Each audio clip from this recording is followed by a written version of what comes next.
الحمد لله نحمده ونستعينه ونستغفره ونؤمن به ونتوكل عليه ونعوذ بالله من شرور أنفسنا ومن سيئات أعمالنا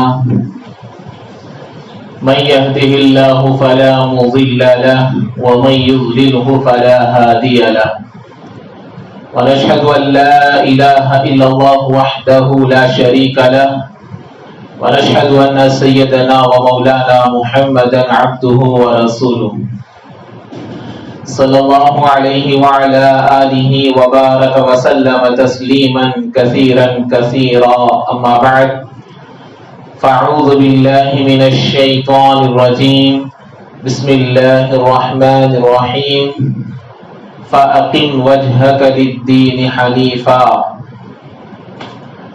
وقال النبي صلى الله عليه وسلم كل مولود يولد على الفطرة أو كما قال النبي عليه الصلاة والسلام رب اشرح لي صدري ويسر لي أمري واحلل عقدة من لساني يفقهوا قولي اللهم صل على سيدنا مولانا محمد في أول كلامنا اللهم صل على سيدنا مولانا محمد في أوسط كلامنا اللهم صل على سيدنا مولانا محمد في آخر كلامنا بلغ العلا بكماله كشف الدجى بجماله حسنت جميع خصاله صلوا عليه وآله معزز سامعین اکرام، بھائیوں، بزرگوں، دوستوں، جیسا کہ آپ تمام حضرات جانتے ہیں کہ گزشتہ جمعہ فطرت کے بارے میں تذکرہ ہوا تھا کہ فطرت کس کو کہتے ہیں اور اسلام کے پورے احکامات یہ فطرت کے موافق ہیں۔ فطرت ایک ایسی چیز ہے جس کی طرف انسان کی سوچ، انسان کی صحیح سوچ، صحیح عقل، صحیح سمجھ متوجہ ہوتی ہے کہ وہ کام جو عقل کے موافق ہو، عقل سلیم، اس کو فطرت کہتے ہیں۔ تو اسلام کے پورے احکامات فطرت کے موافق ہیں۔ جیسا گزشتہ جمعہ توحید کے سلسلے میں بتایا، رسالت کے سلسلے میں بتایا، ماں باپ کی خدمت کے سلسلے میں بھی تذکرہ ہوا تھا، اور دو باتیں رہ گئی تھیں جو یہ ہے کہ اسلام میں پردہ کرنے کا حکم دیا گیا ہے۔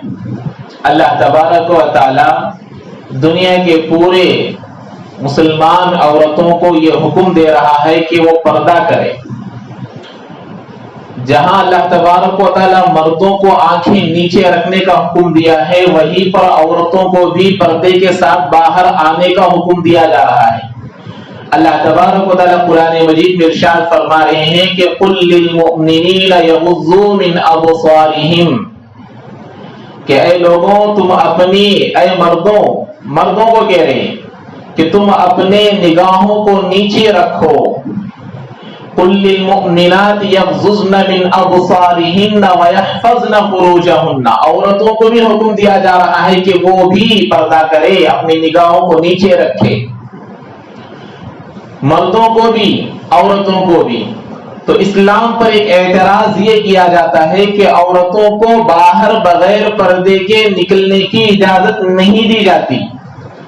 اسلام کا یہ حکم عقل کے خلاف ہے۔ اسلام کا یہ حکم عورتوں کو قید و بند کی زندگی گزارنے پر مجبور کرتا ہے، عورتوں کو باہر آزادانہ زندگی گزارنے کا موقع نہیں دیتا۔ تو یہ پردہ کرنے کا حکم اسلام میں جو حکم لاگو ہے، جو اللہ نے حکم دیا ہے کہ یہ حکم بھی عقل کے موافق ہے، صحیح سوچ، صحیح سمجھ، صحیح فکر کے موافق ہے۔ تو اس کا جواب بھی یہی ہے کہ عورتوں کو پردہ کرنے کا حکم دینا بھی یہ عقل کے موافق ہے۔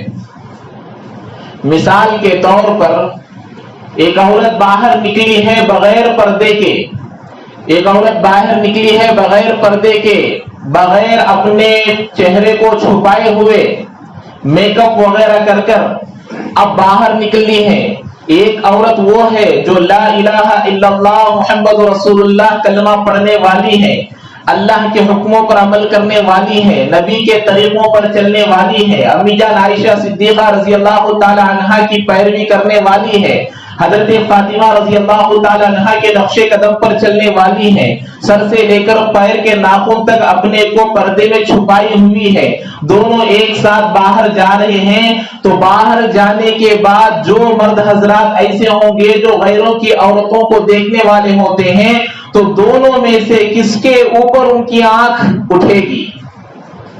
ظاہر ہے کہ مردوں کی نگاہیں، جو لوگ آنکھوں کی حفاظت نہیں کرتے، جن لوگوں کے اندر اللہ کا ڈر نہیں ہوتا، جن کے اندر نبی کے طریقے نہیں ہوا کرتے، جن کے اندر آنکھوں کی حفاظت نہیں ہوا کرتی، ان دونوں عورتوں کو جب سامنے وہ گزریں گے، ان دونوں عورتوں کے سامنے سے جب گزریں گے تو سب کی نگاہیں اسی لڑکی پر پڑے گی، اسی عورت پر پڑے گی جس کا چہرہ پردے سے ڈھکا ہوا نہیں ہے۔ تو اسلام یہ حکم دے رہا ہے کہ عورت ایک ایسی چیز ہے کہ تم اس کی خوبصورتی کو دوسروں کو نہ دکھاؤ، تم اس کے چہرے کو دوسروں کو نہ دکھاؤ۔ اللہ تبارک و تعالیٰ یہ حکم اس لیے دیے ہیں کہ عورت چھپنے کی چیز ہے، عورت اصل میں عورت نہیں ہے، عورت کا مطلب ہے چھپنے کی چیز، اس لیے عورت کو عورت کہتے ہیں، عورت کا معنی ہے چھپنا۔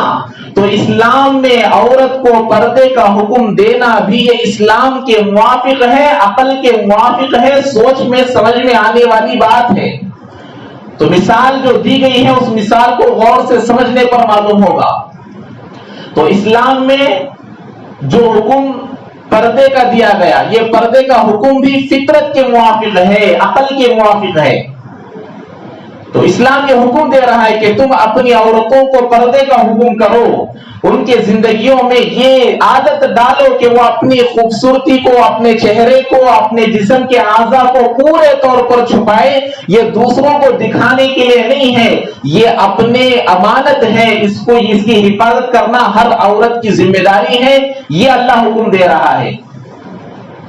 تو یہ بھی حکم ہو گیا، ایک مثال سے سمجھ میں آ گئی۔ دوسری بات کہ گوشت کھانے کا حکم بھی اسلام میں دیا گیا۔ بہت سارے لوگوں کو گوشت کھانے کی عادت نہیں ہوتی، گوشت کھانا یہ کہاں سے فطرت کے موافق ہے؟ تو اللہ تبارک و تعالیٰ کا گوشت کھانے کا جو حکم اسلام میں دیا ہے، گنے چنے جانوروں کو، گنے چنے جانداروں کو کھانے کا حکم دیا ہے، پورے طور پر نہیں کھا سکتے۔ جن چیزوں کو اللہ کے نبی ہمیں کھانے کی اجازت دی ہے، جن چیزوں کو کھانے کا حکم ہمیں قرآن سے ملتا ہے، انہی چیزوں کو کھانے کی اجازت ہے، ان کے علاوہ دیگر چیزوں کو کھانے کی اجازت اسلام نہیں دیتا۔ اور وہ چیزیں بھی جن کو کھانے کا حکم دیا گیا ہے اس کا بھی طریقہ بتلایا گیا، اگر وہی طریقے سے ہٹ کر وہی جانور، وہی جاندار چیز ہمارے سامنے بغیر ذبح کیے کہ اس کے اوپر اللہ اکبر کا نام لیے بغیر وہی چیز ہمارے سامنے رکھی جائے تو کوئی مسلمان اس کو نہیں کھاتا۔ تو کھانا بھی ایک محدود ہے، اور کھانے کی چیزیں بھی اس کے لیے ایک طریقہ متعین ہے۔ ان تمام چیزوں کے بعد وہ چیز ہمیں حلال ہوتی ہے، دیگر تمام چیزیں کھانے کی اجازت اسلام نہیں دیتا۔ گنے چنے جانداروں کو، گنے چنے جانوروں کو کھانے کا حکم دیتا ہے، اور وہ بھی صحیح طریقے سے ذبح ہونے کے بعد۔ اور کھانے کے لیے کہا ہے، کھانا ضروری تو نہیں ہے، جس کا جی چاہا ہے وہ کھائے، جس کا جی نہیں چاہا ہے وہ نہ کھائے۔ نماز پڑھنے کی طرح اللہ نے حکم نہیں دیا کہ تم گوشت کو ضرور کھاؤ، گوشت نہیں کھاؤ گے تو کافر بن جاؤ گے، گوشت نہیں کھاؤ گے تو تم اللہ کے نافرمان بن جاؤ گے، ایسا حکم کہیں نہیں ہے۔ تو گوشت کھانے میں اللہ اختیار دیے ہیں کہ اختیار کے موافق تم استعمال کرو۔ کسی آدمی کا جی نہیں چاہتا مت کھاؤ، لیکن اس کو نہیں کھائے گا تو وہ کافر بن جائے گا، ایسی کوئی چیز، ایسی کوئی بات اسلام میں نہیں ہے۔ تو اسلام کے پورے احکامات یہ فطرت کے موافق ہے۔ اللہ کے نبی علیہ الصلوۃ والسلام کا دین جو ہمیں دیا گیا ہے، اب اسلام میں اللہ تبارک و تعالیٰ عورتوں کو پردے کا حکم دیا، مردوں کو آنکھیں نیچے رکھنے کا حکم دیا گیا۔ پوری دنیا کے عورتیں اگر پردہ والی بن جائے، پورے دنیا میں رہنے والی عورتیں، بالغ لڑکیاں، نابالغ لڑکیاں پورے کے پورے پردے کے ساتھ باہر آنے لگے، تب بھی مسلمانوں کو یہی حکم ہے، تب بھی مردوں کو اسلام یہی حکم دیتا ہے کہ اے مرد، تم جب باہر جاؤ تو تم اپنی نگاہوں کو نیچے رکھو۔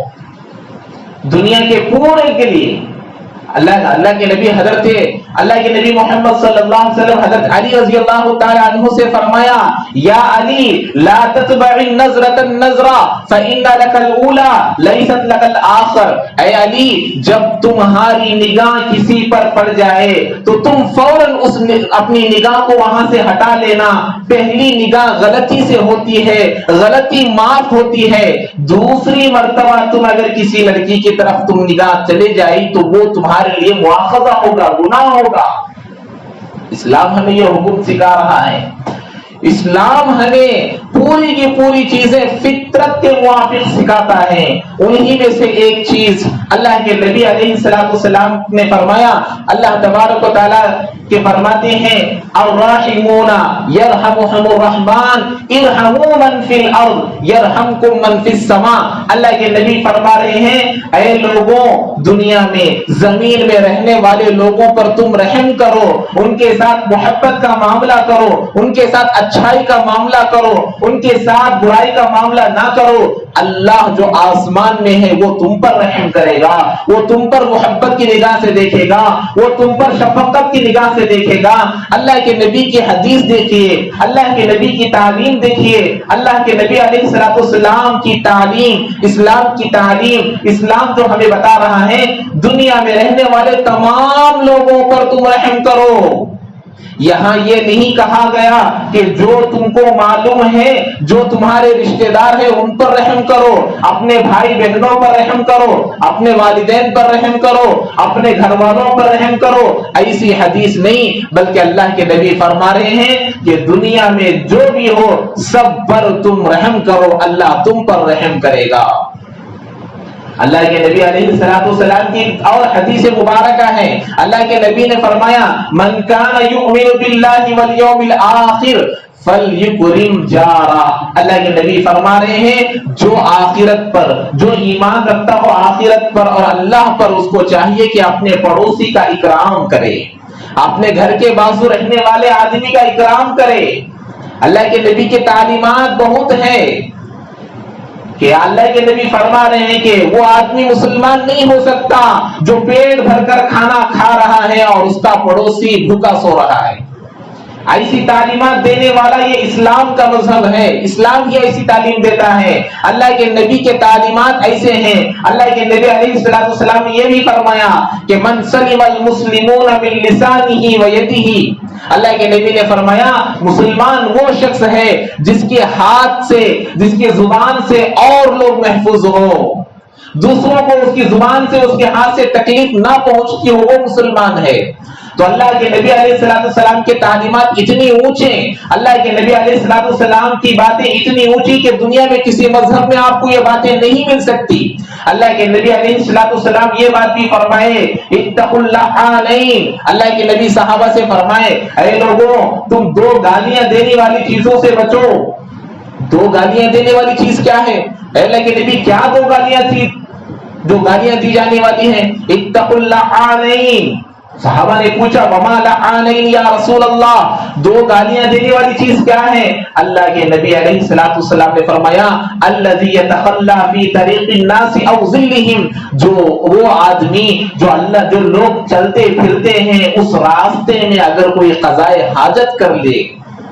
قضائے حاجت کا کرنا، یا یہ درخت جو ہوتا ہے، درخت نیچے جو سایہ ہوتا ہے اس سائے کے پاس قضائے حاجت کا کرنا، یہ لوگوں کو گالی دینے کے برابر ہے۔ ایک آدمی قضائے حاجت کیا، چلتے پھرتے راستے میں کسی نے قضائے حاجت کر دیا، کوئی وہاں پر پیشاب پاخانہ کر دیا، درخت کے نیچے اچھا سایہ تھا، اس سائے کے نیچے کوئی ایسا کام کر دیا، یہ دونوں چیزیں ایسے ہیں کہ جو بھی آدمی اس کام کو دیکھے گا وہ کرنے والے کو گالی دے گا۔ کہ کون ایسا کام کر گیا ہے، یہاں چلنے پھرنے کا راستہ تھا، یہ آدمی یہاں آ کر اتنا برا کام کر چلا گیا، یہ بیٹھنے کی جگہ تھی، یہاں سایہ تھا، ہم یہاں بیٹھتے تھے، یہاں ایسا کام کر گیا، کوئی اس کی تعریف نہیں کرے گا بلکہ اس کو گالیاں دے گا۔ اللہ کے نبی ہمیں یہ تعلیم دے رہے ہیں کہ تم ایسے راستے میں جہاں چلتے ہو لوگ، جہاں پھرتے ہو لوگ، جہاں لوگوں کا آنا جانا ہوتا ہو، ایسے جگہ میں پیشاب پاخانہ مت کرو، اور ایسے جگہ میں پیشاب پاخانہ نہ کرو جہاں پر درخت کا سایہ ہو، لوگ وہاں بیٹھتے ہوں گے، لوگ وہاں آرام کرتے ہوں گے۔ اللہ کے نبی کی تعلیم دیکھیے کہ اللہ کے نبی یہ کہہ رہے ہیں۔ چلنے پھرنے والے مسلمان بھی ہو سکتے ہیں، چلنے پھرنے والے غیر بھی ہو سکتے ہیں، چلنے پھرنے والے اللہ کے نبی کو ماننے والے بھی ہو سکتے ہیں۔ اللہ کے نبی نے امتیاز نہیں کیا، اللہ کے نبی نے الگ نہیں کیا، مسلمانوں کے لیے ایسا کرو، غیروں کے لیے نہ کرو، ایسا نہیں کیا۔ سب کے لیے اللہ کے نبی نے فرمایا کہ ان دو چیزوں سے بچو، ان دو چیزوں سے بچو۔ ایک دوسری حدیث اللہ کے نبی علیہ السلام نے فرمایا صحابہ سے، ایاکم والجلوس بالطرقات، اللہ کے نبی صحابہ سے فرمائے کہ تم دیکھو چوراہوں پر مت بیٹھو، سرکلوں میں مت بیٹھو۔ یہاں جو سرکل ہوتے ہیں، نوجوان آج کل ہمارے بڑے بڑے نوجوان، اچھے پڑھے لکھے نوجوان سرکلوں میں بیٹھتے ہیں۔ اللہ کے نبی 1400 سال پہلے سرکل میں بیٹھنے سے، چار راستے جہاں ملتے ہیں چوراہوں پر بیٹھنے سے اللہ کے نبی صحابہ کو روک رہے ہیں کہ اے صحابہ چوراہوں پر مت بیٹھو، سرکلوں میں مت بیٹھو، وہاں بیٹھ کر تم گپ شپ مت کرو، وہاں بیٹھ کر تم باتیں مت کرو۔ اللہ کے نبی صحابہ سے کہہ رہے ہیں 1400 سال کے بعد آنے والوں کے لیے سبق ہے، صحابہ کے دلوں میں بدگمانی نہیں آ سکتی، صحابہ سے گناہ نہیں ہو سکتا، صحابہ اتنی عظیم شخصیت ہیں، پھر بھی اللہ کے نبی صحابہ سے فرما رہے ہیں کہ چوراہوں پر مت بیٹھو، سرکلوں میں مت بیٹھو۔ صحابہ تو صحابہ تھے، اللہ کے نبی سے پوچھا ما لنا من مجالسنا بد نتحدث فیہا، اے اللہ کے نبی چوراہوں پر بیٹھ کر، سرکلوں میں بیٹھ کر ہم دین کی باتیں کرتے ہیں، دنیا کی ضروری باتیں کرتے ہیں، ہمارے گھر چھوٹے، ہمارے مکانات چھوٹے، ہمیں دوسری جگہ مشورہ کرنے یا بات چیت کرنے کے لیے جگہ نہیں ہوتی، اس لیے ہم چوراہوں پر بات کرتے رہتے ہیں، ضروری باتیں کرتے رہتے ہیں۔ اللہ کے نبی علیہ السلام نے فرمایا اذا ابیتم الا الجلوس الا المجالس فاعطوا الطریق حقه، اے میرے صحابہ اگر تم چوراہوں پر بیٹھنا ہی چاہتے ہو، اگر سرکل میں بیٹھنا ہی چاہتے ہو، بات کرنا ہی چاہتے ہو، تم پر ضروری ہے کہ تم چار چیزوں پر عمل کرو، سرکل پر بیٹھو۔ آج دنیا کے جتنے نوجوان ہیں، آج دنیا کے جتنے لوگ ہیں جو چوراہوں پر بیٹھتے ہیں، چاہے وہ مسلمان ہو چاہے وہ غیر ہو، میرے نبی نے، میرے آقا نے، میرے مذہب نے، میرے قرآن نے، میرے اللہ کے نبی کی حدیثیں 1400 سال پہلے ہی ہمیں تعلیم دے دیا کہ سرکل پر اگر بیٹھنا چاہتے ہو تو ان چار باتوں پر عمل کرو، سرکل پر بیٹھو، چوراہوں پر بیٹھو۔ اللہ کے نبی نے فرمایا غض البصر، اے صحابہ سرکل پر بیٹھنا چاہتے ہو تو اپنی نگاہوں کو نیچے کرو، اپنی نگاہوں کو نیچے کر سکتے ہو تو سرکل پر بیٹھو۔ اس کے اندر کیا حکمت ہے؟ آنکھوں کی حفاظت بتائی جا رہی ہے، آنے جانے والی عورتوں پر تمہاری نگاہ نہ پڑے، آنے جانے والی عورتوں کو تم نہ دیکھ سکو۔ اللہ کے نبی اتنی بڑی تعلیم ہمیں دے رہے ہیں کہ راستے پر بیٹھنا ہی چاہتے ہو تو تم اپنی نگاہوں کو نیچے کرو، غض البصر۔ اور پھر اللہ کے نبی نے فرمایا دوسری بات رد السلام، اور آنے جانے والوں کو سلام کرو اور سلام کرنے والوں کا جواب دو۔ ان دو باتوں کو کر سکتے ہو تو تم وہاں بیٹھو۔ تیسری بات اللہ کے نبی نے فرمایا چوراہوں پر بیٹھتے ہو، سرکل پر بیٹھتے ہو، تکلیف دینے والی کوئی چیز وہاں پڑی ہو تو اس کو ہٹاؤ۔ تین چیزیں اللہ کے نبی، پھر چوتھی چیز فرمائے اچھائی کا حکم بھی کرتے رہو وہاں بیٹھ کر اور برائی سے روکتے بھی رہو۔ اتنی عظیم تعلیم دینے والا مذہب یہ مذہب اسلام ہے۔ نبی کی تعلیمات ہیں. اللہ کے نبی علیہ السلام نے اتنی اونچے تعلیمات ہمیں دیے ہیں. ہمارا مذہب اتنا اعلیٰ، ہماری تعلیمات اتنے اعلیٰ، لیکن ہم فطرت کے خلاف عمل کرنے لگ گئے، فطرت کو چھوڑ دیے، اللہ کے نبی کے طریقوں کو چھوڑ دیے، اللہ کے نبی کے احکامات کو چھوڑ دیے، جس کی وجہ سے ہم غیروں کے طریقوں کو اپنا لیے، جس کی وجہ سے آج ہم لوگ ذلیل اور رسوا ہو کر زندگی گزار رہے ہیں. ایسے تعلیمات ہم لوگوں کے سامنے پیش کریں گے، ہم لوگوں کو بتائیں گے تو لوگ ہمارے قریب ہوں گے، ہمارے مذہب کے قریب ہوں گے، مذہب کو چھوڑیں گے نہیں، مذہب کو نکالیں گے نہیں، مذہب کو گالیاں نہیں دیں گے. جب مذہب کی باتوں کو چھوڑ کر دیگر باتوں پر عمل کریں گے تو مذہب کو گالیاں دی جائے گی. اسی لیے آج پورے دنیا میں یہی بات کہی جا رہی ہے، اسلام اگر ایسا ہے، قرآن اگر ایسی ہے، احادیث اگر ایسے ہیں، نبی کے تعلیمات اگر ایسی ہیں، نبی ایسے ہیں، صحابہ ایسے ہیں، اولیاء ایسے ہیں، تو مسلمان، آج کا مسلمان کیوں ایسا ہے؟ آج پورے دنیا میں سوال یہی کہ دنیا کا مسلمان کیوں ایسا ہے؟ مسلمان نبی کے طریقے کو اپنائے گا، مسلمان اللہ کے احکامات کو اپنائے گا، جو فطرت کے موافق ہے، دین کے موافق ہے، اللہ تبارک و تعالیٰ دونوں جہاں کی کامیابی عطا کریں گے، دونوں جہاں کی کامیابی عطا کریں گے. صحابہ اللہ کے نبی کو جیسی محبت کرتے تھے، ایسی محبت ہمارے اندر پیدا ہونا. اللہ کے نبی علیہ السلام کے تعلیمات کو نکال کر دیکھے.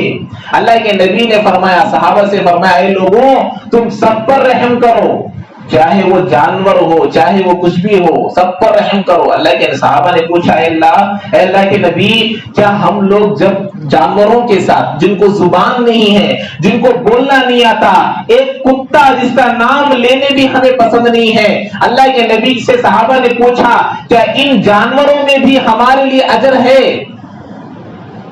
افی لنا اجر فی البہائم، یہ جو چوپائے ہوتے ہیں ان میں بھی ہمیں اجر ہے. اللہ کے نبی نے فرمایا، فی کل ذی کبد، ہر جگر والے میں تمہارے لیے ثواب ہے. یہ کتا جو گزر رہا تھا، پیاسا تھا، پانی سے پانی پینے کے لیے اسے پانی نہیں مل رہا تھا، اللہ کے نبی علیہ السلام فرمائے، بخاری شریف کی حدیث ہے، اس کو پانی پلانے پر اللہ نے اس کی مغفرت کر دیا. ارحموا من فی الارض یرحمکم من فی السماء. اللہ کے نبی فرماتے ہیں کہ دیکھو، زمین پہ رہنے والے سب پر رحم کرو. پیاسا ہے وہ مسلمان ہو اس کو پانی پلاؤ، وہ غیر ہو اس کو پانی پلاؤ، وہ اللہ کا دشمن ہے اس کو پانی پلاؤ، وہ نبی کو نہیں مانتا اس کو پانی پلاؤ، وہ جو بھی ہو لیکن اللہ کا بندہ ہے، اللہ نے اسے زندگی دی ہے، وہ دنیا میں اللہ کا بندہ بن کر آیا ہے، تم اس کو پانی پلاؤ، تم اس کو کھانا کھلاؤ، تم اس کو کپڑا پہناؤ. یہ ہماری تعلیم ہے. اسلام ہمیں یہ سکھاتا ہے. اسلام غیروں کے ساتھ غیروں کی طرح معاملہ کرنا نہیں سکھاتا، اپنے مسلمان غیروں کے ساتھ اچھائی کا معاملہ کرنا اسلام ہمیں سکھاتا ہے. ہم وہ تعلیم کو چھوڑ دیے. کیوں؟ ہمارا اسلام فطرت کے موافق ہے. پیار کرنا، محبت کرنا، دوستی کرنا، ان لوگوں سے اچھائی کا معاملہ کرنا، یہ اسلام ہمیں سکھاتا ہے. ان لوگ آج ہندوستان کے اندر سب سے زیادہ جو ضرورت ہے اسی کی ضرورت ہے. اللہ کے نبی علیہ السلام یہ چیز ایک گھٹری کے ساتھ گزر رہے تھے. ایک ڈھیر لگا ہوا تھا، بہت بڑا ڈھیر لگا ہوا تھا، جیسے گیہوں کا، جاری کا، اسی طریقے سے چاول وغیرہ کا ڈھیر لگتا ہے. اللہ کے نبی گزر رہے ہیں. اللہ کے نبی نے پوچھا، اللہ کے نبی وہاں سے گزرے، مرہ علی صبرۃ من الطعام، اللہ کے نبی وہاں سے گزرے، فادخل یدہ فیہا، اللہ کے نبی اس ڈھیر میں اپنے ہاتھ کو داخل کرے، فنالت یدہ بللا، اللہ کے نبی کے انگلیاں کچی ہو گئی.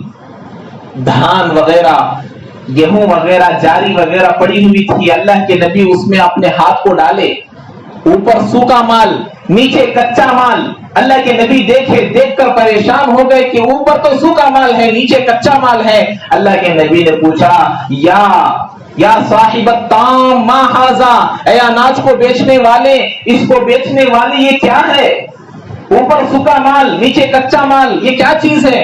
صحابی تھے. اللہ کے نبی سے فرمایا، اصابتہ السماء یا رسول اللہ، کل بارش ہوئی تھی، اس کو پانی لگا ہے اس لیے کچا ہے۔ اللہ کے نبی نے فرمایا افلا جعلتہ فوقہ حتی یرى الناس، اے آدمی اس کچے مال کو تو اوپر کیوں نہیں کر دیا تاکہ لوگ اس کو دیکھ لیتے، پسند آتا تو خریدتے، پسند نہیں آتا تو نہیں خریدتے۔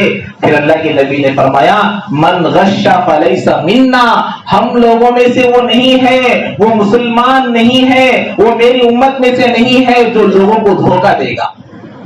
اللہ کے نبی کی اتنی بڑی تعلیم کہ جو لوگوں کو دھوکہ دے گا وہ ہم میں سے نہیں ہے۔ اللہ کے نبی کی ایسی تعلیم، اللہ کے نبی یہ نہیں کہا کہ جو مسلمانوں کو دھوکہ دے گا وہ ہم میں سے نہیں ہے، جو اپنے بھائی کو دھوکہ دے گا وہ ہم میں سے نہیں کہا۔ دنیا میں رہنے والے تمام لوگوں کو دھوکہ مت دو، یہ اسلام ہمیں سکھاتا ہے، یہ اسلام کی تعلیم ہے، یہ قرآن کی تعلیم ہے۔ غیر ہو، مسلمان ہو، ہندو ہو، اللہ کو ماننے والا ہو، اللہ کو نہیں ماننے والا ہو، انصاف کے ساتھ معاملہ کرو۔ فیصلہ ہمارے پاس آیا، فیصلہ ایسا کرو کہ انصاف کے ساتھ ہو۔ تمہارے لیے یہ ضروری نہیں ہے، یہ اشکال نہیں ہے کہ تم یہ نہیں سوچ سکتے کہ یہ میرا قریبی رشتہ دار ہے، یہ میرا بھائی ہے، یہ میرا قریبی آدمی ہے، اس لیے میں اس کے موافق فیصلہ کروں گا، اس کی اجازت اسلام ہمیں نہیں دیتا۔ فیصلہ کرو انصاف کے ساتھ۔ تو اللہ کے نبی نے فرمایا جو دھوکہ دے گا وہ ہم میں سے نہیں۔ تو دھوکہ دینے کے بارے میں نہیں فرمایا، دھوکہ ہر ایک کو نہیں دینے کے لیے بتایا، کسی کو دھوکہ نہیں دینا۔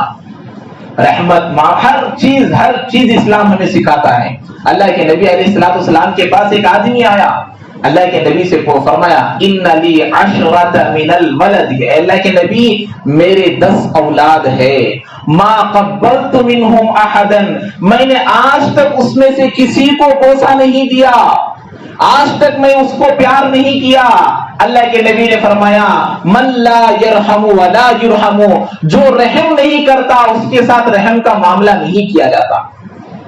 اللہ کے نبی یہ تعلیم دیے ہیں۔ تو اسلام کا ہر عمل فطرت کے موافق ہے، اسلام کا ہر عمل جو بھی بتاتے ہیں یہ تمام چیزیں عقل میں آنے والی بات ہے، سوچ میں آنے والی بات ہے، اس کو ماننا اور اس کو لے کر چلنا۔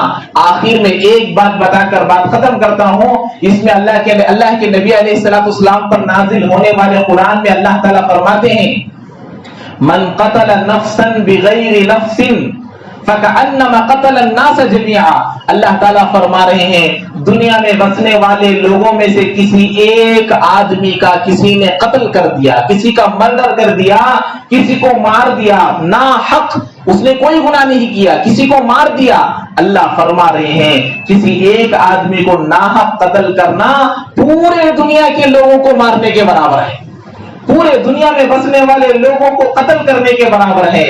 یہ تعلیم ہمیں اسلام دیتا ہے، اتنی عظیم تعلیم، اتنی اونچی تعلیم دینے والا مذہب اسلام ہے۔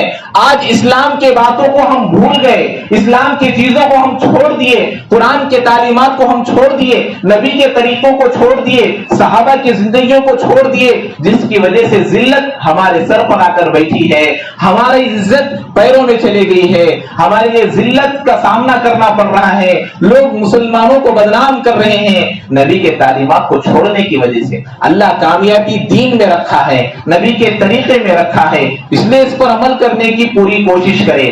تو ہر جمعہ کی طرح آج بھی میں یہ فرما رہا ہوں کہ جیسے میں ہر جمعہ بتاتا ہوں کہ اللہ تبارک و تعالیٰ جو نماز ہمارے اوپر فرض کیے ہیں وہ صرف جمعہ کے لیے نہیں ہے، جمعہ کے دن ہم نماز پڑھ لیتے ہیں چھوڑ دیتے ہیں یہ نہیں ہے، بلکہ اللہ تعالیٰ ہمیں 5 وقت کی نماز ہر دن مرد عورت کا سب پر فرض کیا ہے۔ لیکن افسوس کے آدمی کیا کرتا ہے، جمعہ میں 1 مرتبہ نماز، کھانا پینا سونا کاروبار کرنا ڈیوٹی کرنا سب کرنا، ہر دن چائے بھی دن میں 2-3 مرتبہ 4 مرتبہ پئیں گے، کھانا 2-3 مرتبہ کھائیں گے، سب کریں گے، لیکن نماز جمعہ میں 1 مرتبہ پڑھیں گے، نماز جمعہ میں 1 مرتبہ۔ اور آدمی جمعہ میں 1 مرتبہ نماز پڑھ کر سمجھتا ہے کہ میں دین پر عمل کر رہا ہوں، 100% دین پر عمل کر رہا ہوں، جمعہ میں 1 مرتبہ آتے، وہ بھی کیسے آتے ہیں، آنے کا آخر میں، جانے کا سب سے پہلے، مسجد کو آنا آخر میں اور جانا سب سے پہلے، یہ کہاں سے ہوگا؟ اللہ کے لیے قرضہ لیے تھے، قرضہ دینے کے لیے آئے، 2 رکعت جمعہ میں 2 رکعت اللہ کو قرضہ دیے تھے، وہ قرضہ لینے کے لیے آئے ہیں یا دینے کے لیے آئے ہیں، ایسا نہیں ہے۔ ایک دن میں اللہ 5 وقت کی نماز فرض کیے ہیں۔ 5 وقت کی نماز پابندی سے پڑھنا ہر مسلمان پر ضروری ہے، اس کی پابندی کرے۔ ہم پابند بنیں گے، ہماری اولاد پابند بنے گی۔ ہم نماز کو چھوڑیں گے تو ہماری اولاد بھی نماز کی پابند نہیں بنے گی۔ اللہ تبارک و تعالی ہم تمام کو عمل کی توفیق نصیب فرمائے۔ جو حضرات سنت نہیں پڑھے سنت ادا فرمائے۔